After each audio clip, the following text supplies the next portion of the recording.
Eto na naman, gutom na naman tayo mga kamotoboy, kaya order tayo ng pizza ulit! Mahal ang gasolina ngayon, kaya o-order na lang tayo kay Kuya Bon ulit. Ito na ang kanyang menu, pinadala na sa atin at o-order na tayo ng pizza natin. At yan nga, naka-order na tayo, check out na natin at antay na lang tayo sa delivery. Alright, thank you. Thank you. Thank you, Kuya.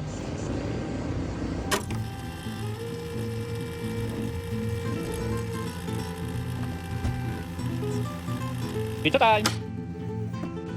At ito nga ang in-order, ang shrimp garlic shiitake pizza. Ang sarap! Ito pa yung isa, yung overload pepperoni. Yum, yum, yum, yum! Look at that! So, mga kamotoboy, bahala na kayo, kakain ako. Goodbye!